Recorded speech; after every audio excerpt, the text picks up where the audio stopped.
Grande Maradona, seja bem-vindo, meu amigo. Rapaz, hoje vamos falar de um tema quentíssimo, viu? Com os maiores especialistas em gestão de empresas familiares do Brasil, Padre Giovanni Massa. E aí, grande Maradona, meu amigo, saudade de você. Quero ver você aqui em Fortaleza. Já tá carregando aqui. Grande Cícero, meu amigo, que coisa boa estar com você. Como é que você tá, meu amigo? Tudo maravilha? Cada dia melhor, viu? E agora com você, com essa sua energia sempre muito positiva, não tem como ficar bem, né, amigo? Ô, meu amigo, muito obrigado pelas palavras. Eu tô vendo que você não para, meu amigo. São 58 conferências por dia. O negócio tá animado, hein? Pois é, rapaz. Eu pensei que ia tirar umas férias forçadas, né? Como você também, né, Domingos? Pô, não Mas, é, bicho? mas a Para gente que não. trabalha como médico de empresa, e nesse período agora foi. A pandemia não pegou só os seres humanos, né? Pegou as empresas, né? Não para não. E eu imagino que você tá com saudade também daquela viagem lá para Teresina, lá no show, que Comer aquela você carne de gostava de dar sol. corrida de manhã, viu, É, bicho? Eu ia pra Honda e depois dava uma corrida à noite, viu? com certeza, Domingos. Maravilha, maravilha, maravilha. Meus amigos, pois vamos começar então. Só ver aqui, ó, tá aqui, ó, João Manuel Batista, gerente da Frocha, um abraço para você. Tá aqui o George Macedo, o Fábio, meus amigos, Ana Ricardo, meu amigo tem gente de moda, Jackson Pereira, que estava na outra conferência com você agora. Abraço aí pro Jackson, querida Bárbara. Vamos lá, vamos começar. É, o Cícero Rocha é um dos maiores especialistas de empresa familiar do Brasil, trabalha com grandes empresas, é uma das maiores referências e autoridades do Brasil nessa área. E eu queria te perguntar, Cícero, quais são os maiores erros das empresas familiares cometem? Pois é. Vamos aqui. Pessoal, vocês dão um desconto, tá? Porque primeiro eu já gosto do Domingos, porque eu tenho uma admiração profunda que o pai dele foi meu professor, né? Eu não sei se eu lhe Aí, contei uma vez que eu encontrei ele em Angola, perdido no aeroporto. Mas depois eu foi conto ele. Foi. Ele coisa ia abrir uma boa. rede de supermercado lá, quando eu olhei estava o Foi. professor lá. Bom, então vamos começar por parte. Eu diria que os erros das empresas familiares, eles são divididos em quatro categorias. Isso é de uma Perfeito. metodologia que a gente trabalha, chamada BFB, inclusive é a tese de doutorado da minha filha, da Camila. Então, a gente divide uma empresa familiar em quatro subsistemas. E todos esses quatro subsistemas apresentam problemas específicos. Primeiro subsistema se chama indivíduos chaves. Quem são os indivíduos chaves? Esse povo ele se reúne, né? É o fundador ou a fundadora, Perfeito. né? E quando tem um fundador, ele tem uma matriarca. Se brincar, manda mais do que ele, né? Sem nem andar na empresa, né? E existe aquele funcionário muito antigo, né? Que já conquistou uma confiança, se torna quase dono da família, às vezes até tem um percentualzinho como sócio. Então, uma parte dos problemas da empresa familiar comumente começam nessas pessoas. Primeiro, é o fundador, esse indivíduo-chave, que começou a ficar sem uma perspectiva de vida, ou teve uma doença que o acometeu, né? Às vezes não consegue vislumbrar o processo de sucessão dele muito claro, e isso vai gerando uma acomodação nele, né? E essa acomodação pode contaminar a empresa familiar e gerar a mortalidade dela, né? Então, um dos grandes problemas que surge são com esses indivíduos chaves. Então, precisa ter cuidado. E é interessante, porque o objetivo desses indivíduos chaves, as pessoas pensam que é ficar rico, eles gostam de ficar rico. Quer de trabalhar, eles também gostam de trabalhar. Gosta da família, mas eles têm um detalhe, eles querem ser felizes. Quando você vê um indivíduo chave daquele que chega 5 horas da manhã, trabalha de domingo, ninguém entende, tá? É porque ele se sente feliz fazendo aquilo. Então, às vezes, a gente vê muitos equívocos, né? Orientações para tirar essas pessoas. Tipo, eu já disse para o papai, eu já disse para o meu chefe que ele devia viajar, tirar umas férias. Como é que você tira férias da felicidade? Como é que você viaja se distanciando da Perfeito. felicidade, né? Então, existem problemas que surgem nesse tipo de subsistema. Existe outro subsistema, muito presente na empresa familiar, que é a família. E eu queria Mulher, até nora. aproveitar e só fazer um adendozinho aqui. Só vi aqui meu amigo Sávio Maia. O André Pascoal, que trabalha hoje com você, é meu amigo, viu? O André, um abraço pro Gosta muito André. de você. Né? André é campeão demais. E eu lembro de uma história de um supermercadista grande, uma rede enorme, e foi comprada por uma dessas multinacionais. E ele disse que foi pro restaurante e confidenciou para um amigo dele, né? E falou assim: rapaz, eu nunca tive tanto dinheiro no bolso como tô tendo hoje. Na época da empresa, pensava que eu tinha mais, mas eu sinto uma falta muito grande, porque Ó, antigamente eu chegava, vinha todo mundo ao meu redor. Hoje em dia ninguém. E aquilo ali, aquela empresa era a vida dele, né? perfeito. E é exatamente o que você está falando, que ele quer ser Fantástico seu feliz. exemplo. Quer ser infeliz, né? E aí tem outro subsistema que gera problemas também, que é a família. Né? Essa família é interessante. Assim como os indivíduos chaves querem ser felizes, ela só quer uma coisa: harmonia.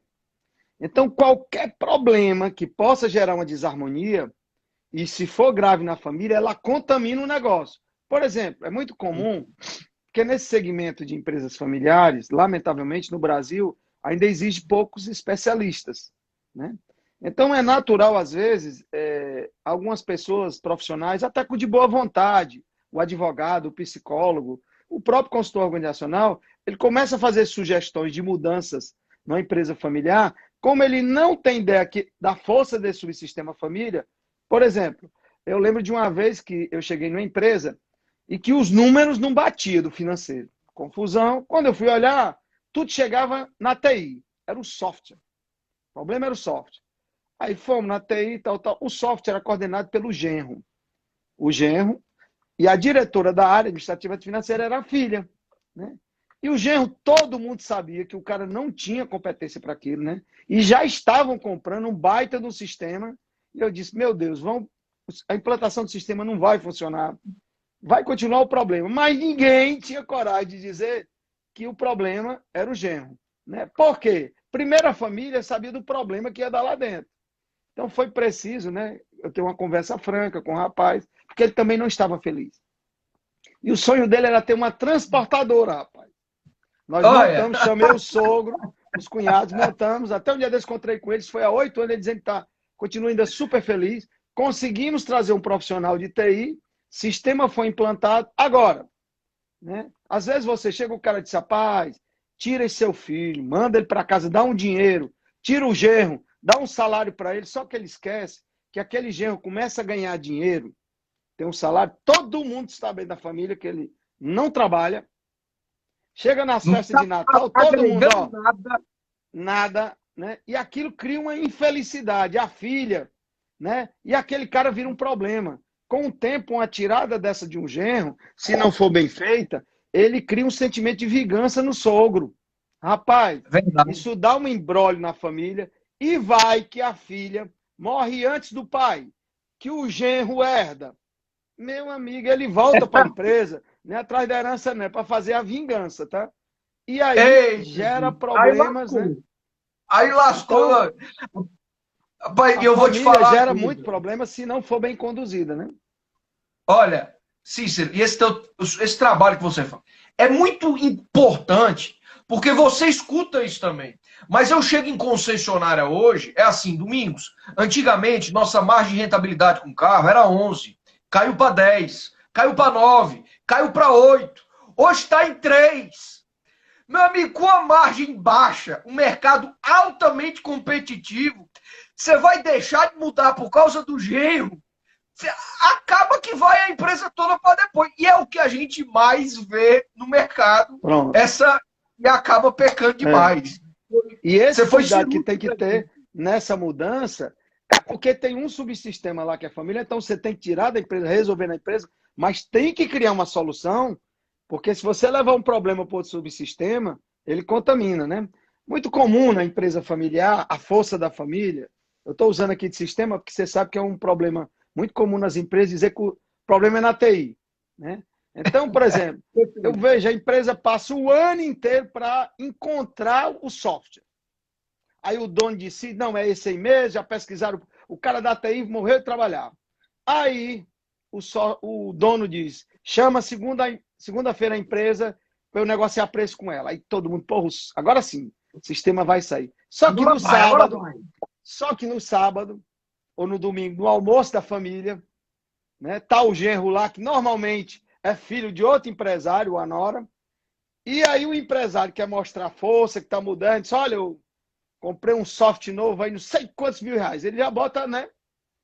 Aí o genro, para mostrar serviço, que não sabe o tamanho da empresa do sogro, não sabe das necessidades do software, aí diz aquela palavrinha mágica. Interessante, o senhor pagou 300 mil, o do papai só foi 50 mil. Rapaz, só que a reforma do apartamento da sogra, o empresário não queria fazer a reforma, disse, não, esse ano não dá, eu estou investindo muito dinheiro no software. Ela está do lado e ouve a conversa e diz o quê? Diz, enganaram o besta. Porque ela sabe que... Né? Rapaz, aí ele chega na segunda... Bom, aí todo mundo... Na segunda-feira ele chega com a maior cara de pau, chama a equipe e diz, pessoal, eu pensei muito bem, muito esse final de semana. Vocês estão com tanta tarefa e a gente ainda mudar esse software agora. Foi o seguinte, vamos deixar para o próximo ano. E ninguém entende por que foi. Tá? Meu amigo, e tá desse jeito, viu? Ei, mas eu vou te falar um caso da vida real. Que se eu já ouvi umas 10 vezes, você já ouviu umas 1.000, viu?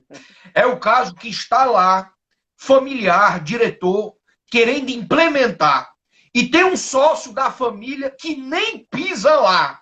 E quando ele vai implementar as coisas, o caba pisa e fala, vai dar tudo errado. Aí bota tudo para trás e fica daquele redemoinho. Isso acontece ou sou só eu que vejo isso aí? Muito. Foi fantástico esse seu exemplo. Porque o que acontece? Os sócios, quando eles vão começar, normalmente eles não pensam em futuro. É tudo doido para montar um negócio. E comumente o que acontece? São perfis diferentes. Um muito arrojado e outro muito conservador. Aí vai. Só que quando o negócio cresce, que a empresa precisa fazer um plano futuro, ou um planejamento estratégico, e aí é outras falhas que eu vejo em alguns trabalhos, porque as metodologias de planejamento estratégico não faz antes um plano estratégico do sócio. Né? Porque se você não alinha com o sócio, aí o que acontece? Se o plano estratégico da empresa está dizendo para crescer, aquele sócio que é conservador, meu amigo, ele tranca, tá? Diz que vai dar errado. E o pior, ele vai para as oficinas de planejamento estratégico, assiste tudo, mas ele começa a trancar. Rapaz, aí fica procurando, a crise está grande. Rapaz, eu acho que não é a hora. O detalhe é porque não alinharam com ele antes, tá? Então, em outra empresa, você diz, mas na empresa familiar é chave. Outro detalhe, é aquele sócio que eu tenho, que tem um filho que é doido para entrar na empresa e nunca falaram, e ele fica só...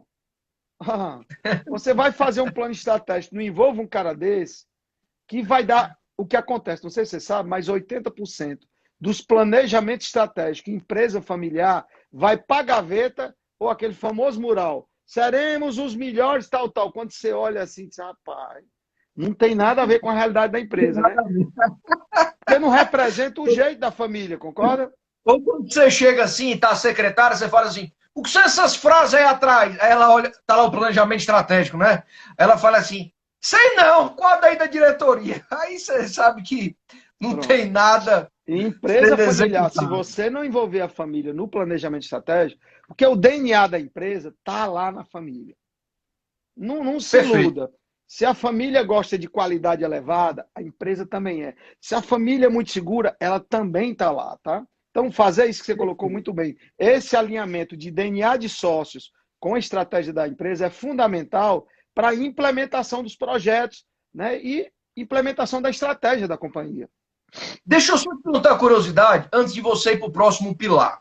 Quando você chega na empresa, você primeiro olha um diagnóstico da gestão da empresa no negócio ou você faz o diagnóstico do DNA? Opa, Cícero, tinha dado uma travadinha, vou repetir. Você, quando chega numa empresa, você primeiro dá uma olhada no diagnóstico da operação da competitividade da empresa, você vai para a gestão, ou a primeira coisa que você olha para o DNA dos sócios e da família? Perfeito. Você já entrou no método. A metodologia nossa, o BFB, diz o seguinte, cara, empresa familiar é uma árvore, tá? Os indivíduos são as raízes, a família é o tronco, os negócios é só os galhos. E lucro e patrimônio é os frutos, tá? Então, o Perfeito. ideal de consertar uma árvore não é pegando pelo galho, pega pela raiz, pelo tronco. Isso você está dizendo. Ontem mesmo eu estava conversando com uma família, me chamou para conversar, porque tem vários empreendimentos e está parado, para me dar ideia, porque viu de outra empresa gaúcha que eu cuido e outras aí. Aí quando eu olhei, doutor Cícero, chamar os executivos, não, não, não, não. Me chama a patroa e o patrão.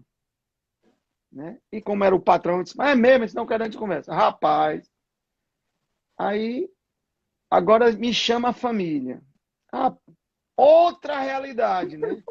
Se eu começo pelos negócios, aí eu não entender, rapaz, eu montei aquilo, o cara não tocou para frente. Rapaz, eu dei aquela ideia tão interessante, porque você não alinhou, né? Por exemplo, esse casal, um casal de 60 e poucos anos, estava querendo se aposentar. Aí eu fui mostrar para ele, eu disse, olha, a curva de vida do ser humano agora é 95 anos. Eu sei que o seu patrimônio você não precisa mais carregar saco. Mas uma das coisas que seus filhos mais vão precisar é de aconselhamento. Inclusive, vão ter que me pagar para aconselhar. Tendo vocês dois, que são os dois grandes conselheiros, não sabem como fazer isso, mas eu orientando, isso vai acontecer. Aí nós vamos chegar no negócio. Você imagina que eu tenho familiares, empresas familiares, que um filho é cineasta, tá? O outro mexe com agronegócio, o outro é de mercado de capital e outra filha, sei lá, arquiteta. Meu amigo, você precisa, então, você tem que puxar da família, porque senão você chega num negócio, não tem aderência. Né? Então, é esse o movimento. Você sai dos indivíduos chaves, família, negócio, e pode deixar que lucro e patrimônio é consequência. Né? Rapaz, olha, eu vou te fazer uma propaganda gratuita aqui, viu? Mas é necessária, viu? Eu estava numa consultoria de venda, na área comercial, botando o pessoal para vender aquela coisa toda, e um conflito gigantesco de sócio lá no negócio, e era um problema financeiro. E aí a gente tinha um outro projeto lá. Aí o diretor falou assim para mim, Domingos, eu primeiro tenho que contratar a consultoria para organizar o sócio, porque tem que ir com muito jeito para ajeitar isso aqui, para depois a gente fazer qualquer outra coisa.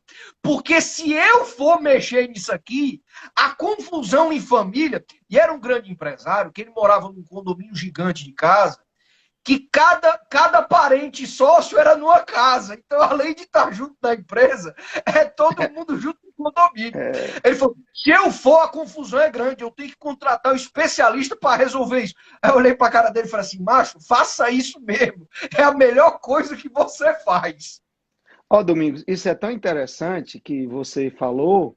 Eu cheguei numa empresa há 3 anos atrás, e há 5 anos atrás, 7 anos atrás, essa empresa tinha nos chamado para contratar, mas acabou optando por uma empresa de gestão, uma consultoria de gestão, que trataria só a gestão. Ela estava muito bem financeiramente. Depois de 5 anos, eles me chamam novamente. Cheguei lá, eu lembro quando eu cheguei nessa empresa, ela tinha 70 milhões no caixa. Quando eu fui fazer o primeiro projeto. Quando eu cheguei depois de 5 anos, ela estava devendo 220 milhões. As 5 maiores consultorias do país lá. Rapaz, de performance, sem imaginar. E, claro, né? Aí até eles olharam, doutor Cícero, o senhor agora vai ter que ser padre Cícero. Aí mostrou a realidade, né? Disse, não, rapaz. Bom, aí fomos para a metodologia. Se eu te contar qual era a causa dessa dívida de 200 milhões, tu não acredita. Foi um acordo de sócio que o escritório de advogado, junto com uma consultoria de gestão, empurraram de goela abaixo, não por maldade, não, era por desconhecimento técnico, sem respeitar uma ordem que havia na família. Cara, esse acordo de sócio ficou.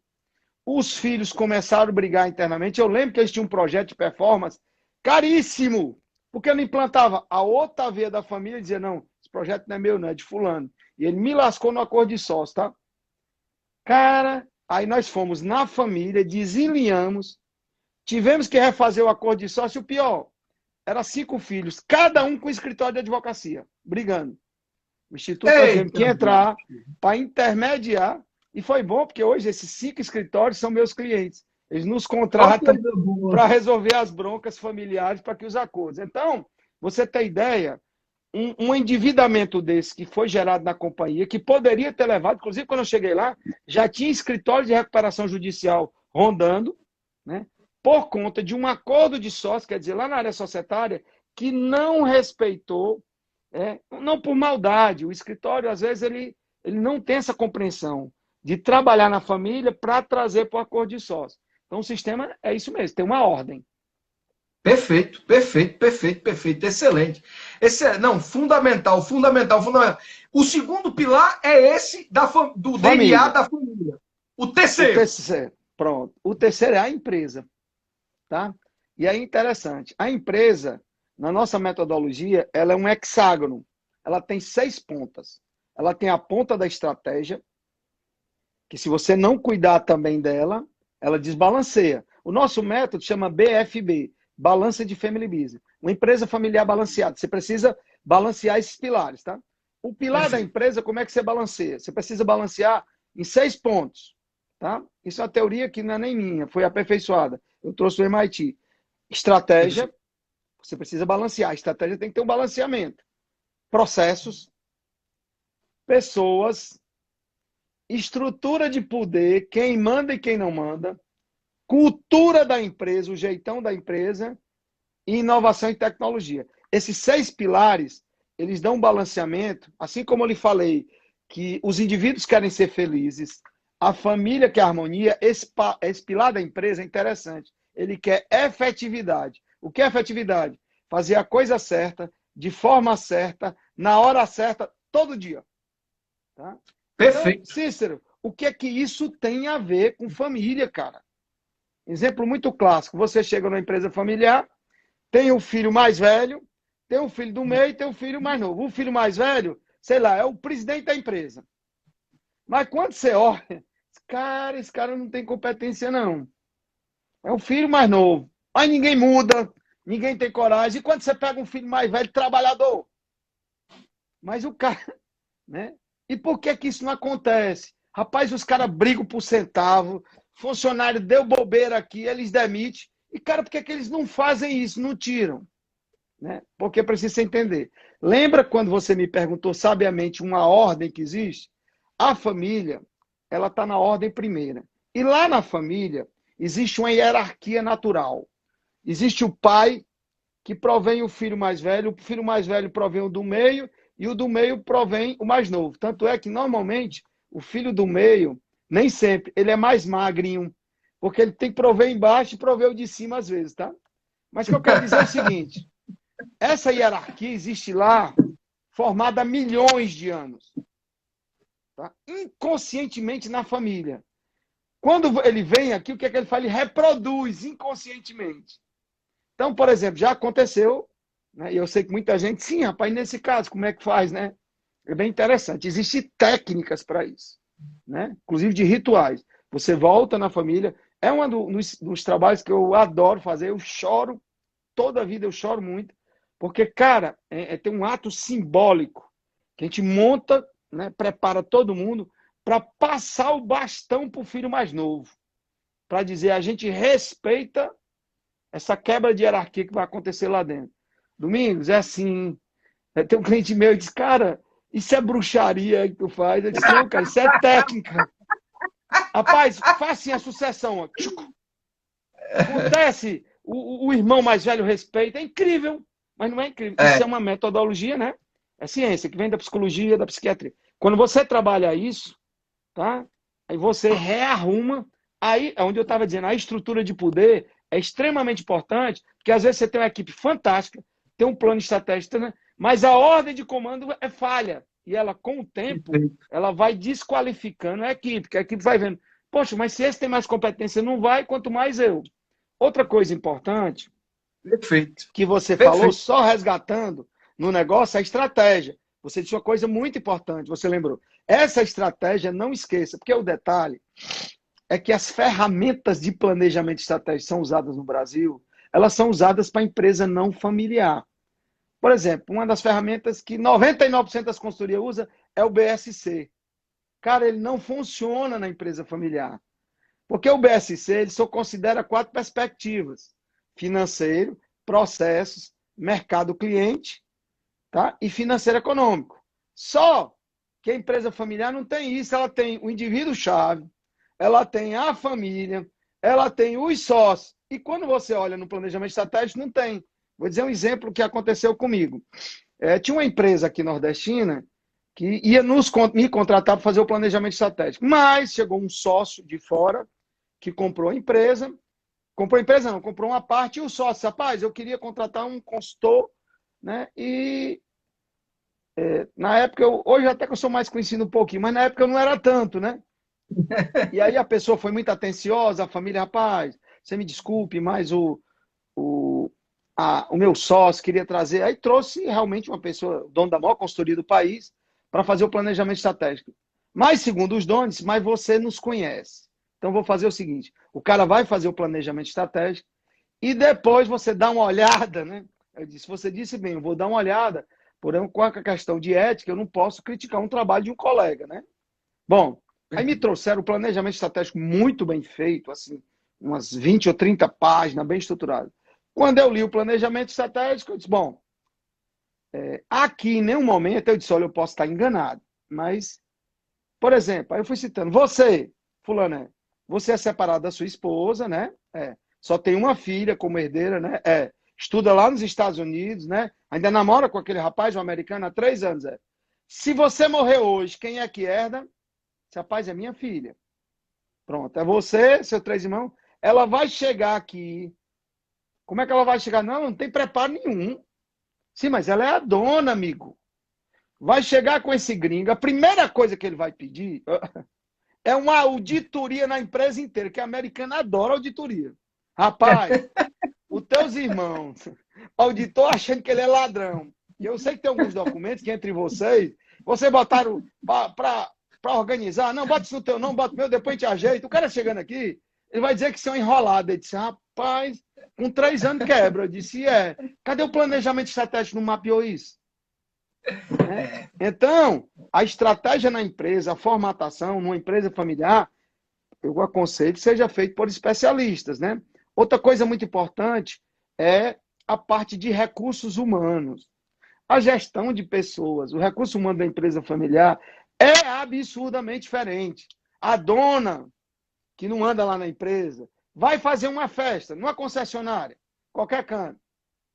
Vai fazer, eu vejo a minha do RH, faz tal, aí inventa de trazer a mulher do dono, para tu ver. Ela vai descascar tudo. Por quê? E o dono, rapaz, mas a mulher chegou. Por que isso? Porque ela é uma representante legal. E se ela não é envolvida, quando chega naquele momento, ela quer recrutar pessoas de área importante. Por exemplo, contratar executivos que não são da família, somente cargo de Estado, para empresa familiar. No Brasil, rapaz, é baixíssimo. As empresas de recrutamento e seleção sofrem. Por quê? Porque você precisa fazer uma adaptação. Por exemplo, quando a gente vai recrutar, porque um dos trabalhos que eu faço nesse desenvolvimento da empresa familiar é aqueles cargos-chave, eu mesmo faço o recrutamento e a seleção, porque aquele cara é meio família, tá? Quando você traz um cara no mesmo nível da família, então, por exemplo, vou fazer o processo de avaliação do cara. O cara vem por internet, aí a família que ainda não nos conhece, estranha que eu digo, não, traga a nossa matriarca para participar. Diz, mas, rapaz, é um gestor financeiro. Mamãe não entende nada disso. Eu disse, não, aí eu vou explicar, traga. Porque normalmente esse cara, às vezes, ganha até mais do que o filho, tá? Em um dado período, na adaptação do cara, como o cara é muito caro, normalmente o dono diz, rapaz, esse cara é caro. E se o cara for bom, em dado momento ele vai gerar uma contraponta ao dono. Em dado momento o dono vai ficar, isso, esse cara é muito caro, a equipe toda reclamando que o cara tá lá. Então o que é que a gente faz? Na hora que vem o cara vem com a esposa dele. Quem vai receber a moça no aeroporto, quem vai ajudar a alugar o apartamento com a moça, eu boto a matriarca. Por quê? Tu sabe que é uma matriarca, né? Ela bate o olho na mulher do cara, com meia hora de conversa, ela sabe até se o cara tem mulher fora do casamento, concorda? E ela sabe tudo, sabe tudo. Ela é E uma quem fonte manda de é informação. ela, bicho. Quem manda é ela. Se Na... ela falar que comprou o cabo, meu amigo, pronto. Aí vai. Por quê? Porque eu E se não sei, comprar todos, também, viu, bicho? todos, quando chega 4 meses, o dono começa a se sentir incomodado e se aquela turma antiga fizer uma pressão, ele demite bem ligeirinho. Só que uma demissão dessa, que a gente envolveu a esposa, ele vai conversar com ela à noite. Fulano, eu contratei o Domingos, mas assim, o pessoal está reclamando que ele é muito duro. O bicho é bom de resultado. Mas aí aquela nossa funcionária antiga disse que ele parece não é uma pessoa séria, não. Ora, aí a matriarca chega e diz, meu filho, tenha calma. Eu soube quem é. Ele é uma pessoa séria. O pai dele é porque foi juiz. A mãe era assim, são pessoas humildes. A esposa dele, não é bem isso, não. Rapaz, isso dá mais 2 anos pro caba, tá? Então, se você não faz o Perfeito. RH, O o detalhe que faz a recrutamento, diferença. envolver a família, né? De forma sistematizada. Então, o recurso humano de uma empresa familiar também é É diferente. Então, fundamental. esses fatores podem gerar um desbalanceamento da empresa familiar e levar à morte dela. Existe um quarto Perfeito. subsistema.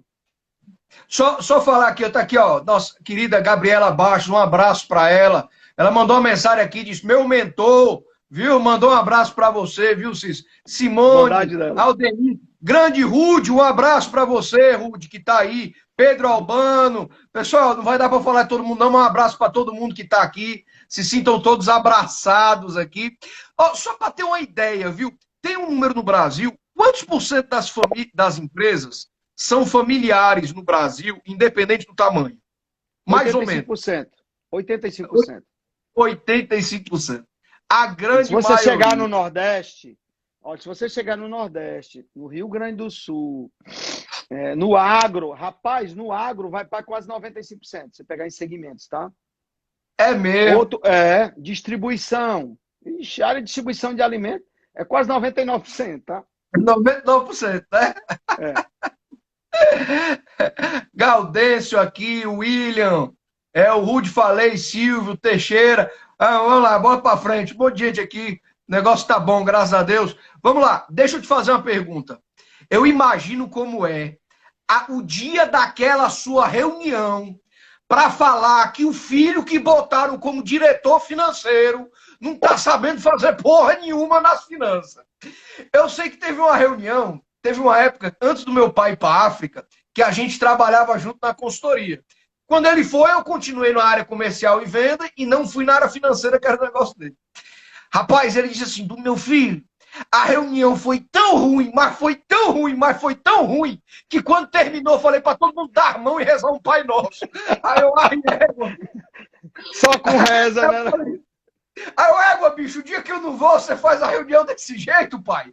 Aí, beleza. Aí eu imagino a delicadeza que é aquela reunião para você falar que determinada pessoa talvez esteja na posição errada. Você junta todo mundo para falar ou tem um processo individual, um a um, até chegar lá? Como é que é? Pronto. Eu acho que metaforicamente o que simboliza esse problema é uma cirurgia. Então, toda cirurgia, dependendo da complexidade dela, primeiro você tem que ter um bom diagnóstico, ver como é que estão as taxas, né? O que é que eu digo as taxas? Às vezes, num processo desse, eu me uso da esposa desse rapaz, tá? Né? E normalmente, quando eu chego numa empresa que eu vejo uma situação dessa, o que é que eu faço? Eu acolho esse cara. Porque eu sei que lá na frente eu vou precisar dizer uma verdade a ele, e a primeira coisa que eu vou ter que construir é que ele vai dizer, cara, esse cara tá me magoando, tá chateado, mas eu confio nele, tá? Então, o diagnóstico é muito importante, porque você começa a entender na cirurgia aquele ponto crítico, né? E que o maior desafiador não é tirar do cara, é gerar a solução de continuação. Por exemplo, tem muitos executivos que às vezes eu chego que ele não está bem numa empresa, até que não é da família, mas em outra empresa eu já realoco. Então, um filho desse que não está, você tem que criar uma solução. Outra coisa que é interessante é que há uma crença que sair da atual empresa, porque um familiar, quando está numa empresa, é tão integrado que ele acha que quando sai da empresa, sabe qual é o sentimento dele? Me tiraram da família.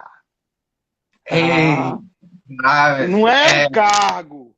Porque podia É, sair qualquer... e a Aí dor é quem faz grande essa... aí, viu? Por isso Eu que já essas vi isso aí, movimentações. viu? Então, por que é que normalmente a gente cria uma solução integrada à família?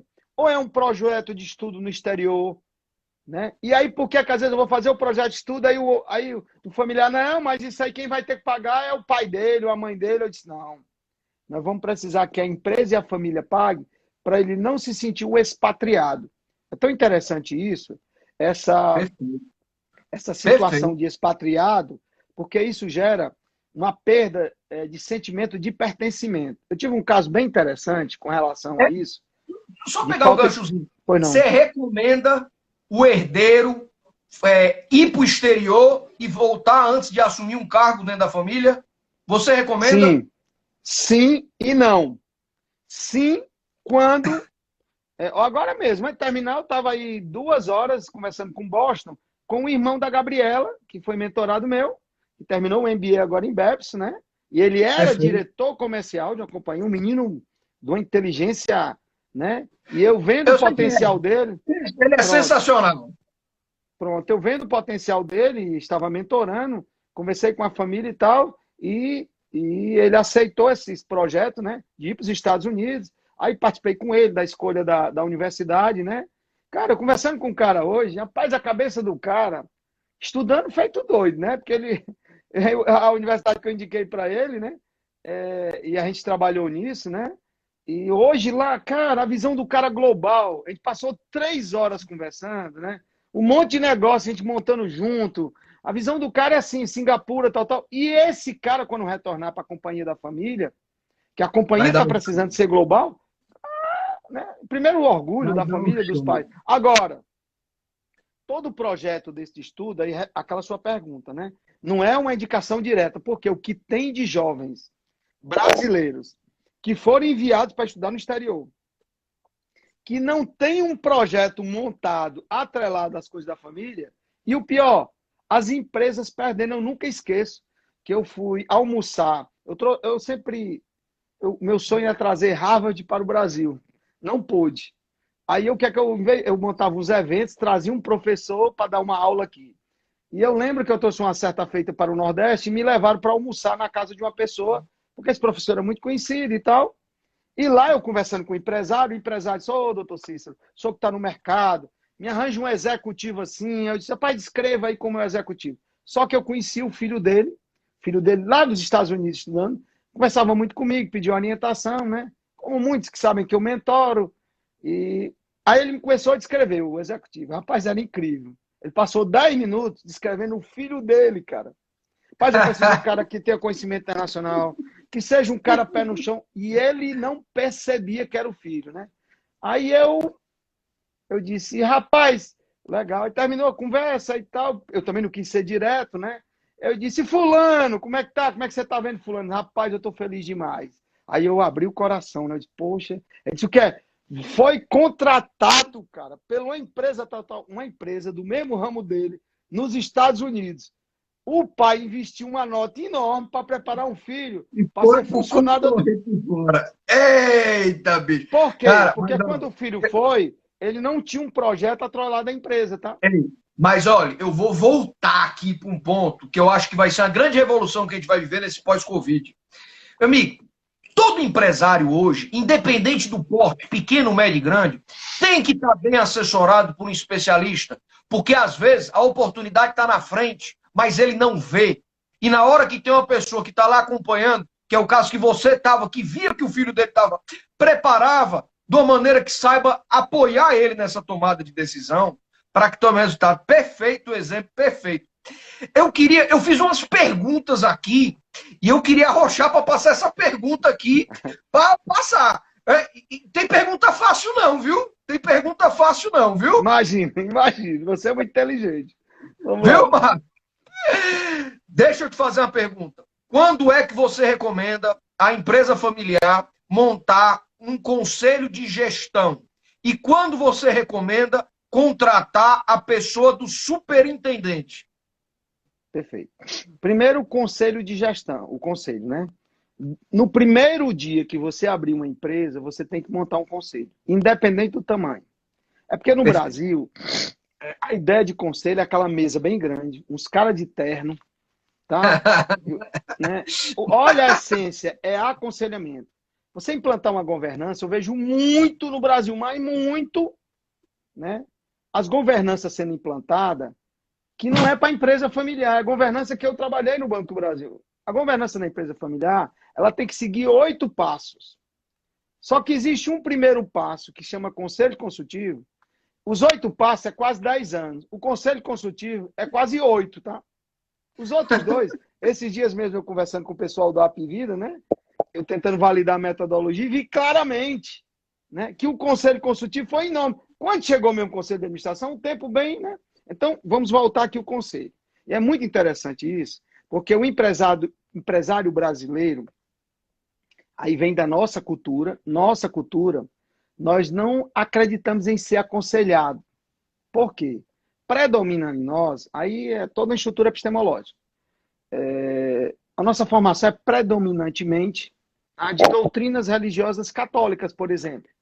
No Perfeito. catolicismo, o aconselhamento, diferentemente, estou falando aconselhamento empresarial, o padre, normalmente, ele não aconselha empresarialmente alguém.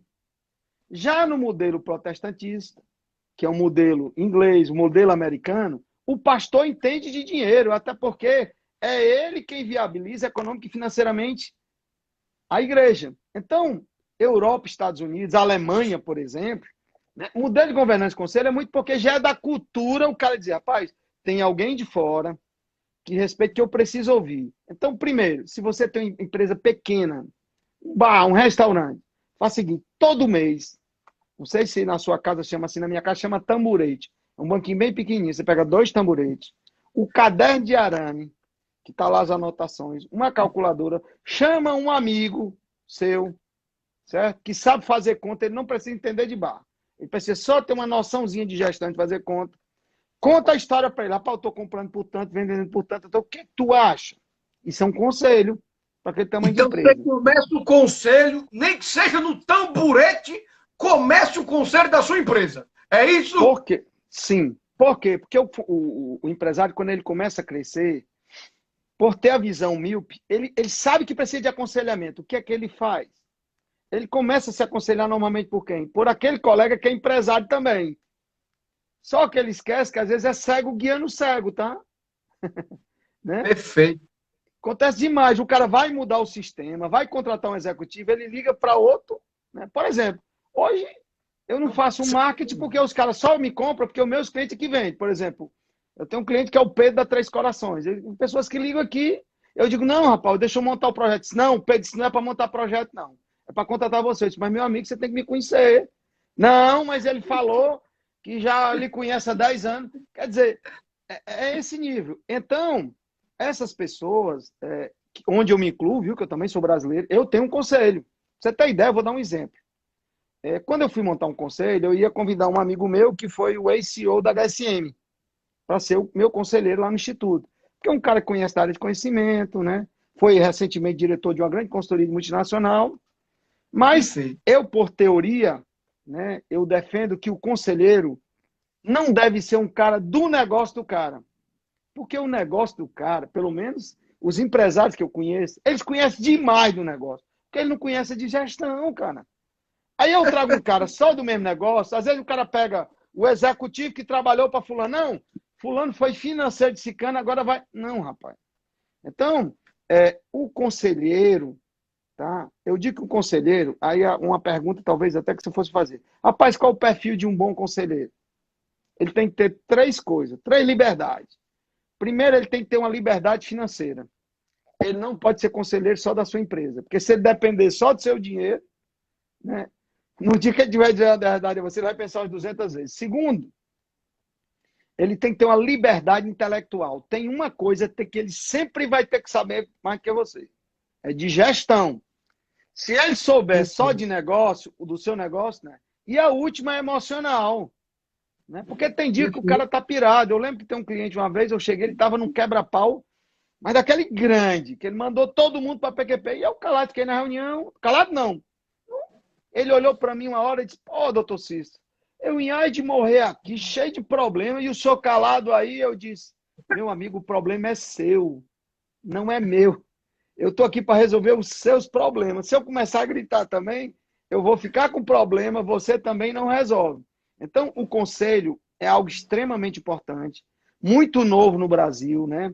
É uma das atribuições mais complexas, né? Eu recebo muitas pessoas que foram certificadas como conselheiros, e é natural, por saber que eu estou em vários conselhos, né? E eu vejo, né, quando as pessoas conversam comigo, eu fico até triste, parece que a pessoa sai desanimada. Mas eu digo, olha, é porque conselheiro, você não consegue fazer num curso de 2 meses, né? Conselheiro é uma expertise de muito Perspectiva de tempo. vida. É É, total. então, Total. era uma certificação que era para ter assim, ó, eu lhe certifico, mas você já teve 10 anos em conselho tal, tal. Então, é uma coisa extremamente importante.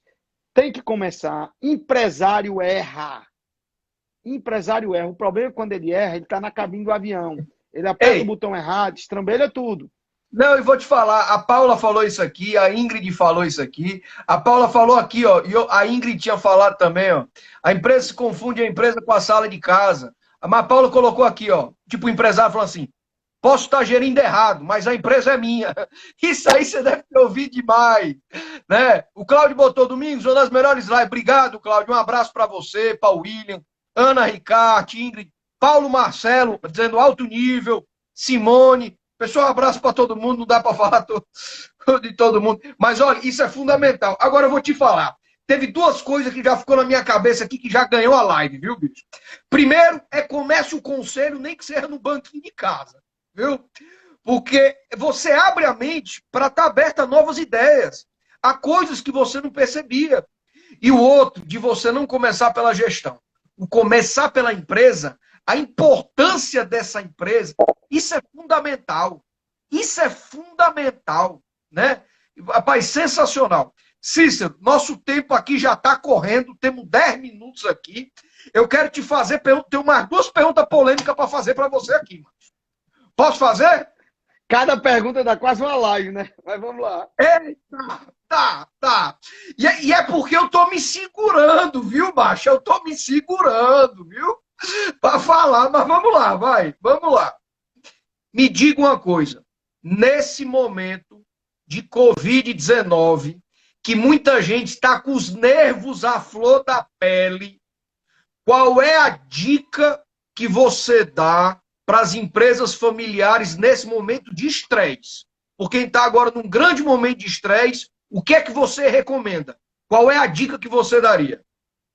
Primeiro ponto, reúna as lideranças. Quem vira jogo é líder, principalmente fundador. Tá? É sua hora. Agora é hora de bater a mão em cima da mesa, puxa o jogo para ele. Esses próximos 90, 120 dias é a hora da liderança maior. Se estava afastado e tal, não tenha medo. E aí a liderança maior tem que entender que é um ser humano. Ele vai precisar fazer um trabalho de mudança de mapa mental. E uma dica que eu digo, muito cuidado com a falta de humildade. Agora é hora de muita humildade. Os Perfeito. vaidosos vão cair cegamente, Verdade. né? E aí, para que eu não Aquela me esqueça, frescura como de última, eu estou só no estratégico e não arregaça as mangas numa hora dessa agora, e nem vai para reunião, não agora é pode. para ir para frente do bar que dá o tom. Agora é a hora do líder. Empresa familiar é o líder, né? E eu sei, Domingos, que aqui eu estou vendo a quantidade de gente tirando dúvidas. Se alguém quiser, eu tenho um Telegram lá no Instituto Empresarial. Se você tiver alguma dúvida pontual, vá lá, existe uma comunidade que eu posso também tirar algumas dúvidas. Então, eu vejo duas coisas fatais. O papel do líder. Se a empresa tiver sem liderança, nomeie imediatamente. Tem que nomear um cara para gritar na frente do barco. E outra coisa, estabelecer o critério de humildade. Porque se não tiver humildade, você não vai enxergar a solução. Perfeito, perfeito. Deixa eu engatar a segunda aqui. Primeira reunião, juntei todos os sócios.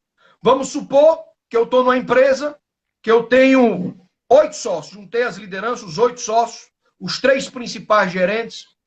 Qual é o tema? O que é que você aborda nessa primeira reunião? Primeira reunião quais são as apostas que nós vamos fazer. Eu vejo muito na técnica da gestão falar em objetivo estratégico. Ah, o meu objetivo estratégico é gasoso. Para mim existe aposta estratégica. Por que é aposta? Porque aposta, se eu não ganhar, eu perdi, amigo. Se eu errar, eu perdi. É preciso que toda a equipe entenda. É fundamental definir as apostas. Porque se você não tem aposta, você não recolhe recursos. A aposta ajuda a pedir dinheiro em banco. Porque quando eu chego lá, eu descrevo a aposta. A aposta faz com que eu saiba definir aqui o que é que eu quero dela, porque ela diz, a aposta da companhia é essa. Reduzir o custo em tanto, para sobreviver nós temos que vender em tanto. Define, no mínimo ali, 3 apostas chaves. E a partir dali, não conversa muito. Qualquer movimentação da equipe, eu particularmente até oriento muito as apostas, os clientes riem, é fazer uma tábua bem grande e escrever lá na frente. Por exemplo, se é uma empresa que está precisando gerar lucro operacional, bote uma placa lá na frente. O que for para gerar lucro, entra. O que não for para gerar lucro operacional, pode sair, tá? Então, isso é uma aposta. Porque fica a empresa, né? O RH, eu chego para o RH e digo, qual é a aposta da empresa? As coisas parecem que não tá boa, parece que vai haver um corte. Não, rapaz, a gente está querendo um lucro operacional. Não estou querendo cortar pessoas.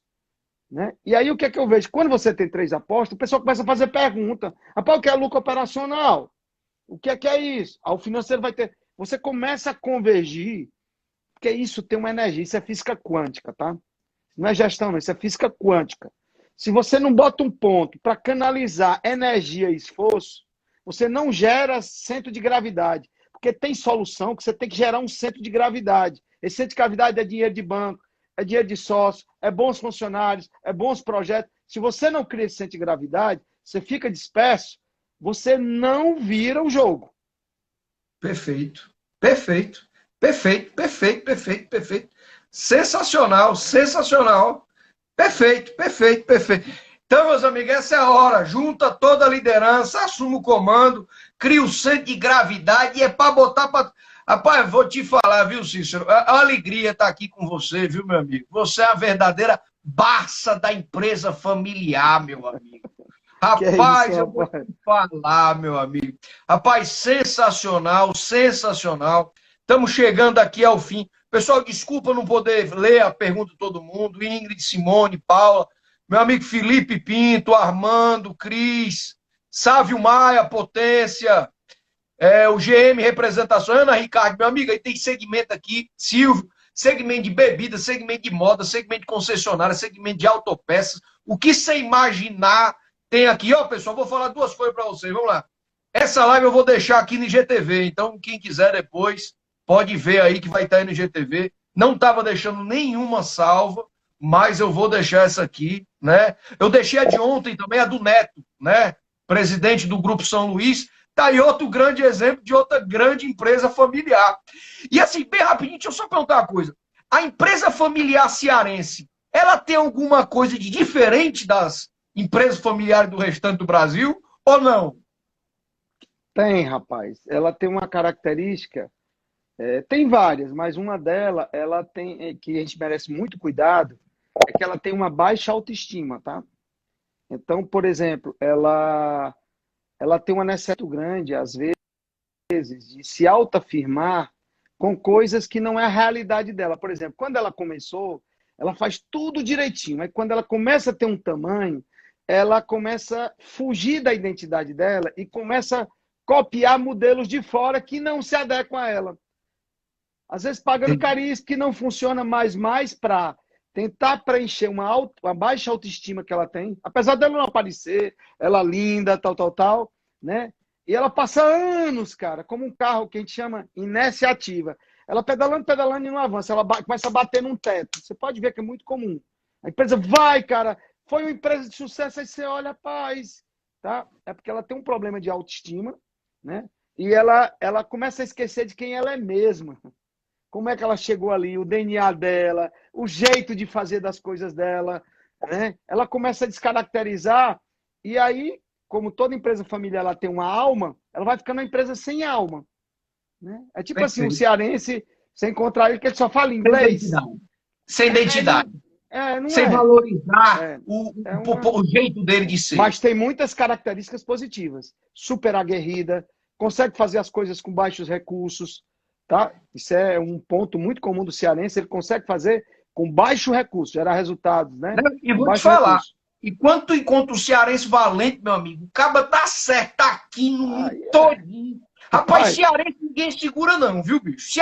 Me desculpe os outros estados, viu? Mas o cearense é a referência. rapaz, Um abraço aqui para Manuela também, Lu Cavalcante.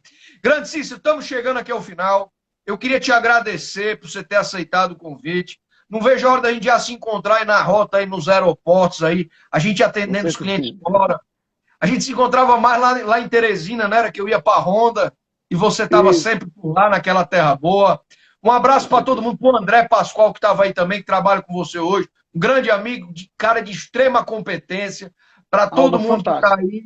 Meu amigo, queria lhe agradecer, lhe mandar um grande abraço. Você é uma referência e eu muito feliz de estar aqui com você. Queria te passar essa palavra para você fazer as orientações finais aqui para a gente estar encerrando e te agradecer de coração, viu? E parabéns por tudo que você tem feito pelas empresas familiares brasileiras que você tem trabalhado.